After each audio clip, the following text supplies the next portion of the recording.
All right, ladies and gentlemen, thank you for joining us on today's World Environment Day Virtual Symposium 2026. I would like to bring up our next speaker, the person of Professor Rexford Oppong. Professor Rexford Asase Oppong is a full professor in the Department of Architecture at Kwame Nkrumah University of Science and Technology, Kumasi, Ghana, and former head of department as well as Dean of International Programs. He's a practicing architect with over 20 years of experience. His academic training includes a PhD in architecture from the University of Liverpool, a master's in urban planning and management from the University of Rome, La Sapienza, and degrees from KNUST. His research focuses on architectural identity, ecological aesthetics, fractals, architectural history and theory, and settlement planning. Professor Rexford, such a pleasure to have you here. All right, okay. The floor is yours. Okay. Thank you very much once again. I must commend you for the professional way you have been moderating the program, and I think it's quite commendable. I'm coming from a different perspective where I'm starting from the rural. Susan made a point that this is the moment, and it is indeed the moment, but the question is, we've only 5 years left to end the Sustainable Development Goals. And the question is, how far have we come? Have we met all the targets? And what happens beyond?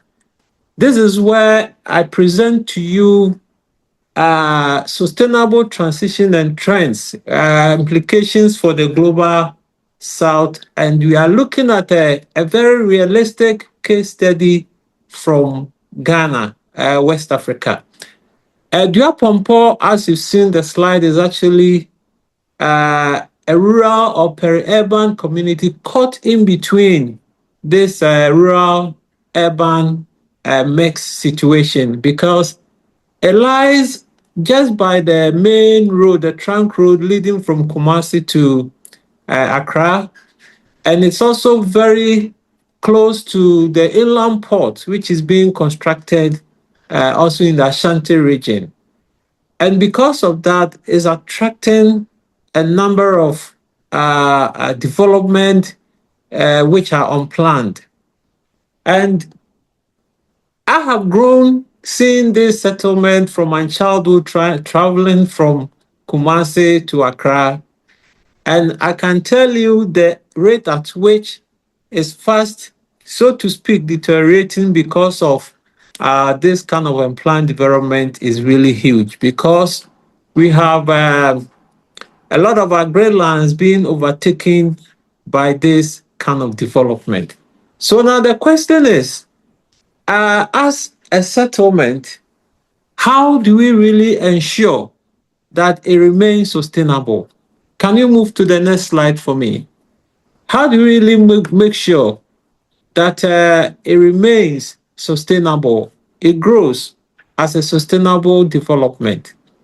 And one thing we always forget is that cities start from somewhere. Apart from the fact that we have new cities which are designed from the scratch, rural communities actually develop into cities.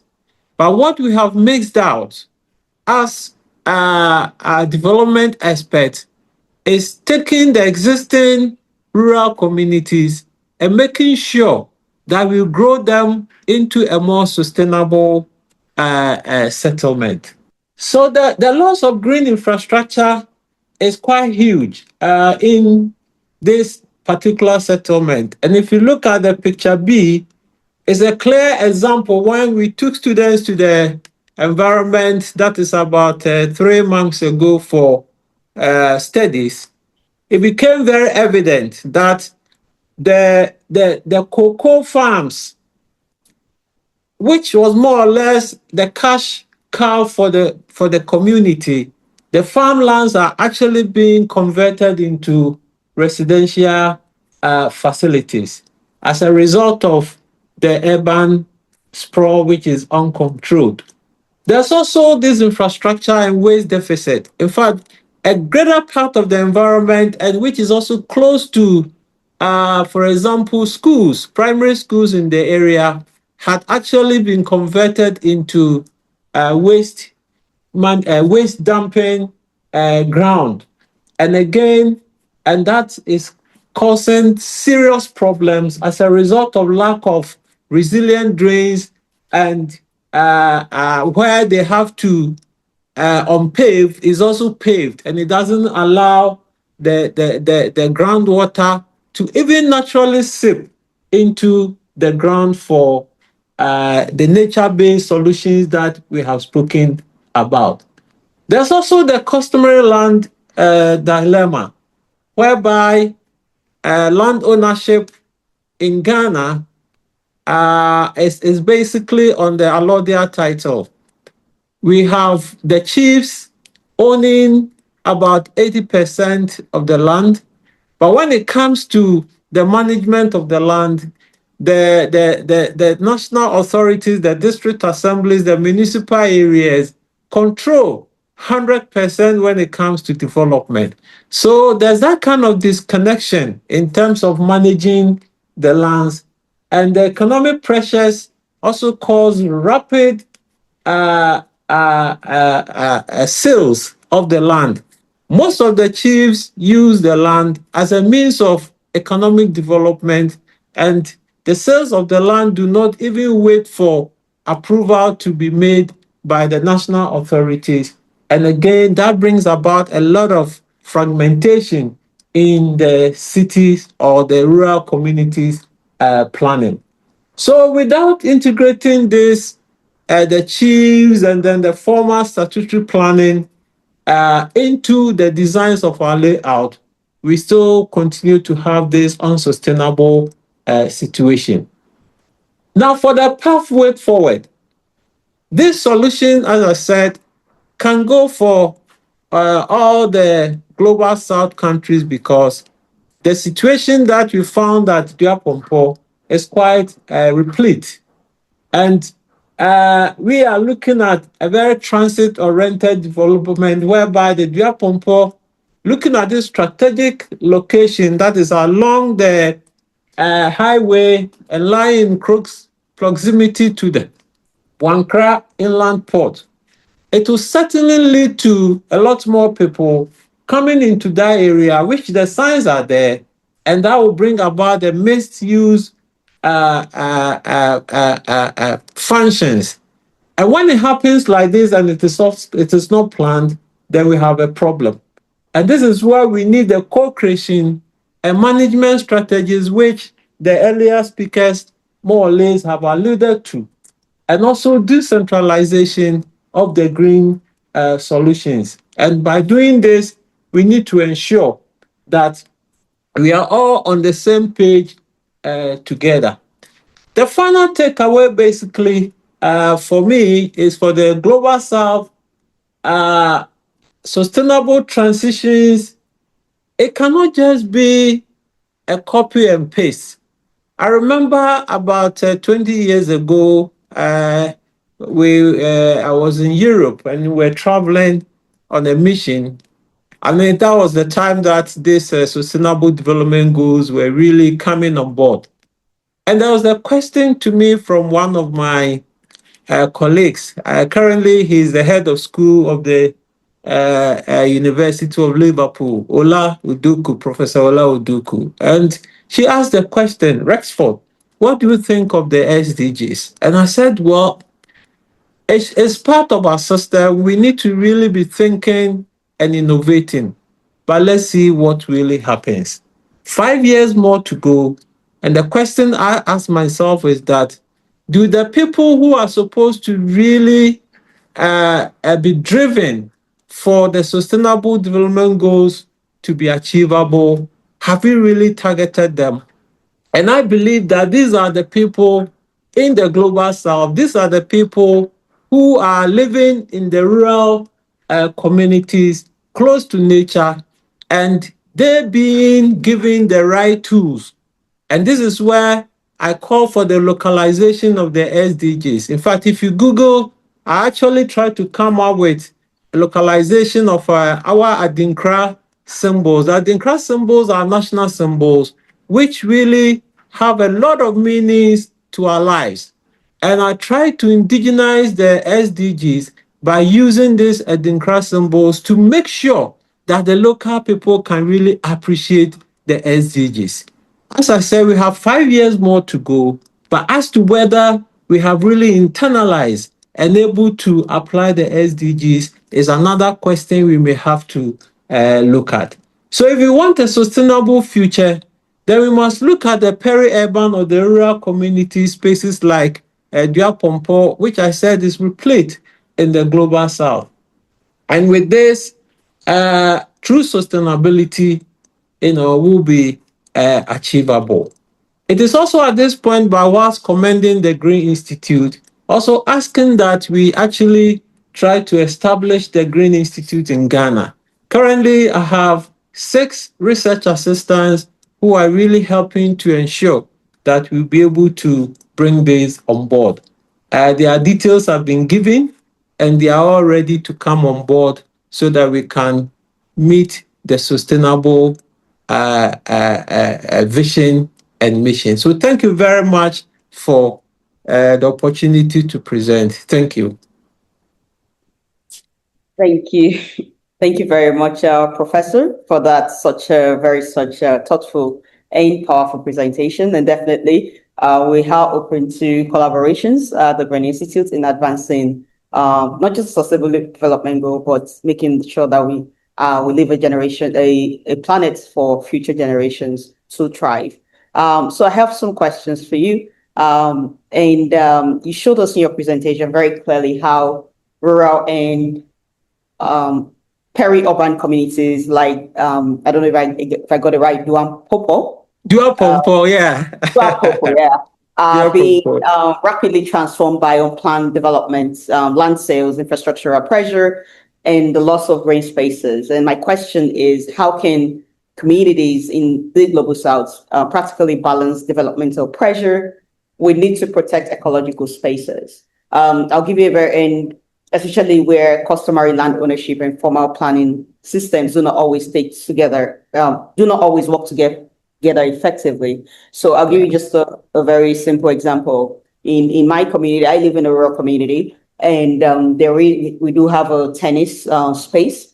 And because of the developments, there's this very nice cashew tree and different kind of trees that have been there for ages, maybe for years, maybe more than 50 years. And those trees are something that people would usually play under. Kids would play under, take some fruits and eat and just have fun. But now, because a lot of development is taking place in that region, those trees are being cut down.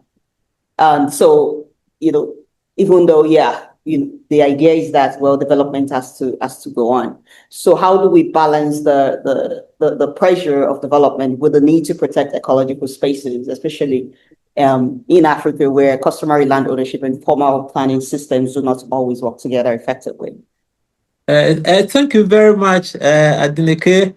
My first point to the question is through what I call a synergistic approach or framework to development. In fact, if you look at, I was trying to see how best the other presenters, for example, feed into this system. And we have keywords like integration, integrated, participatory, and all that. All that boils down to the fact that we need that kind of synergy. And the synergy must come from the statutory bodies, the traditional authorities, and then the community itself. The community itself, and this is where I made a point that from the studies that we had, or the studies that I have conducted, in fact, if you go online, you can find some of them, whereby when you ask the people in the community, what is their understanding of SDG, for example, 11? They have no clue. What is the understanding of SDG 3? They have no clue. But this is targeting their core, because if it's about their wealth and health and well-being, it is the environment that will really bring this to them. But once they don't understand the principles, the tenets of that, they do things anyhow. But if you go deep into their traditional way of living, the principles of health and well-being is somehow there. But how to really make sure we internalize them and make it affect the environment, it is what we are really lacking. Because come back to it, when we are fed up with the hustle and bustles of the city, where do we go? We try to go to the Back to the countryside. village. Yeah. Yeah. Exactly. We try to go back to the village where we think that we have a lot of the things have been solved by nature. The nature-based solutions are already there. So we need that kind of synergy to really move on. And the second point, which I use to conclude for the sake of time, is what I call the immediate localization of the SDGs. Perhaps time is fast spent, but emeyo tardi kemai is better late than never. We can really make sure that the time that is remaining, if we can really even localize about 2 or 3 of the SDGs and let people internalize it, I'm sure we'll be making some headways. Thank you. Thank you very much, Professor. Such an insightful and grounded presentation. I was trying to get the African proverb. Is it Emilio Tara? Tara di Kemai, right? It's Italian. Oh, Italian. Emilio. Okay. Emeyo tardi kema is better late Better than late than never. ever. Oh, nice, nice. Exactly. I've learned Good. something new today. So thank you so much Okay. for that wisdom. And you reminded us that sustainable transition in the global south cannot simply be copied from global models. They must respond to local realities.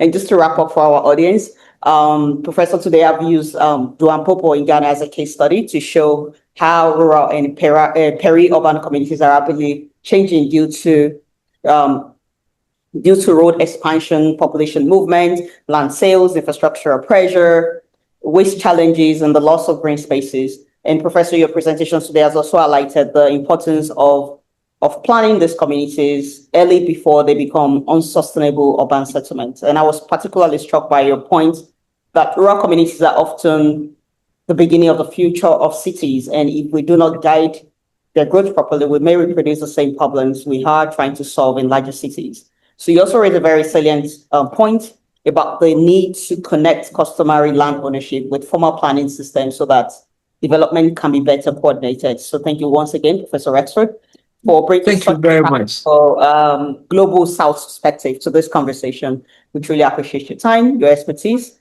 and your contribution to the symposium. And we look forward definitely to a collaboration with your university. Hopefully, maybe by next year, we'll hold the next symposium in Ghana.